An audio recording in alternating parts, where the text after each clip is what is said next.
अस्सलाम वालेकुम दोस्तों, तुम देख रहे हो अपना पंजाब टीवी मतलब मेज़बान अफज़ल अहमद। आज की वीडियो माशाअल्लाह जनाब दो बैठा ने, दोनों बैठा जनाब तैयार ने।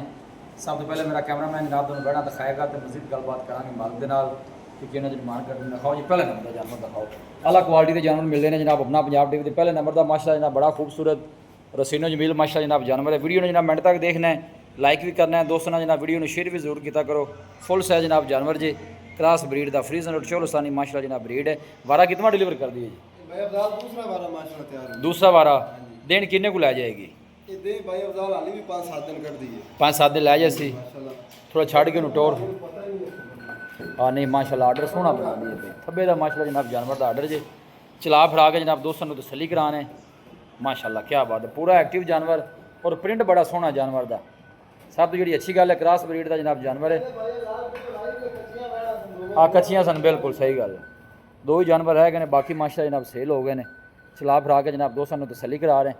पिछले बारे तो वैसे मालका की दसिया है कि मिल्किंग रिकॉर्ड रहा है बैड? अच्छा 25-26 लीटर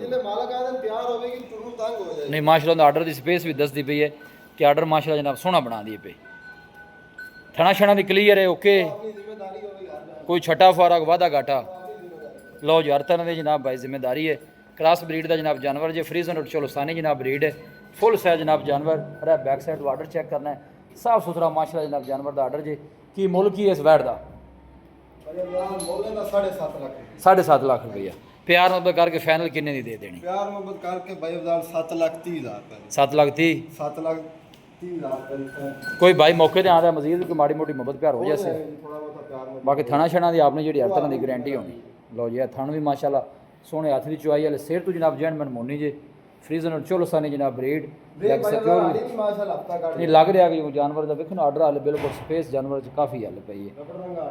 रबड़ रबड़ तरह का माशा जनाब जानवर का आर्डर जो देख सकते हो साफ सुथरा जनाब जानवर।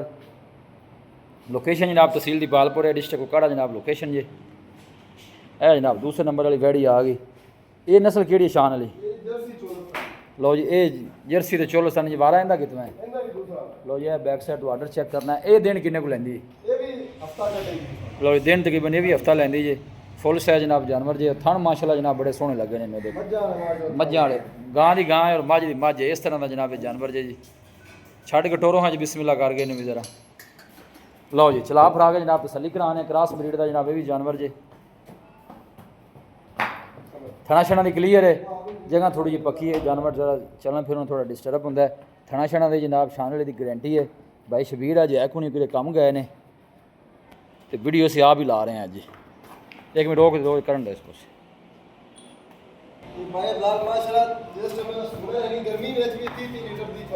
माशाअल्लाह आर्डर बड़ा सोहना जानवर का जी हाल तो कोई पता ही नहीं सुन का जी। चला फरा के जनाब तसली करा रहे हैं जी। शान ले जाता कि मोली वैट नंबर 2 का 6,40,000 ये फाइनल किन्ने दी हो जानी? 6.25 दी थना छना दी ओके क्लीयर इंदा वैसे पिछले बारे का की मिल्क निकाल दिया हाँ माशाअल्लाह देखो बिल्कुल ढीला ढाला आर्डर वाले ने कोई सून का पता नहीं। इन दूसरी साइड से करिए जरा पर आओ चल माशाअल्लाह गां दी गां और मझ मजबूत नहीं आराम नाल माशाअल्लाह कोई परवाह नहीं क्योंकि क्रॉस जानवर में फिर गर्मी सर्दी का कोई मसला होंदा। फुल साइज जनाब जानवर जी सिर तो लैके पुछल तक एक लैवल जनाब जानवर का। लोकेशन एक दफ़ा दोस्तों ना फिर शेयर कर दें तहसील दीपालपुर है डिस्ट्रिक्ट कुकाड़ा जनाब लोकेशन जी। दोनों जानवर ही क्रॉस ब्रीड दो जर्सी चोलस्तानी क्रॉस है देखा 10 बार का ए फ्रीजन चोलस्तानी क्रॉस जी वड्डी बाडी है जनाब जानवर जो दोनों ही अल्लाह नजर बातों बचाए जो भाई लैके जाए अल्लाह ताला जनाब उस भाई दी नसीब करे। रब्ता नंबर दसो हाँ जी। जी वालेकुम सलाम जी एक दफ़ा फिर जी ये तेरे को नंबर चलता है? लो जी शान वाली को नंबर जनाब चलता है भाई शबीर के कम गए ने ये जनाब कॉल थोड़ी अटेंड करके नंबर स्क्रीन पर भी जनाब मौजूद होगा। दोनों ही क्रॉस ब्रीड के जनाब जानवर जी गरलैंडो कोई शक नहीं माशाअल्लाह सोहना आर्डर बना दिए भी दिन वाले जनाब हफ्ता लेंदी जी। वीडियो जनाब पसंद आवे वीडियो ने लाइक करो दोस्तों ने जनाब शेयर जरूर किया करो। मिलांगे जनाब एक अच्छी और लाजवाब वीडियो के नाल। अपने मेज़बान अफज़ल अहमद दो इजाज़त अल्लाह निगहबान।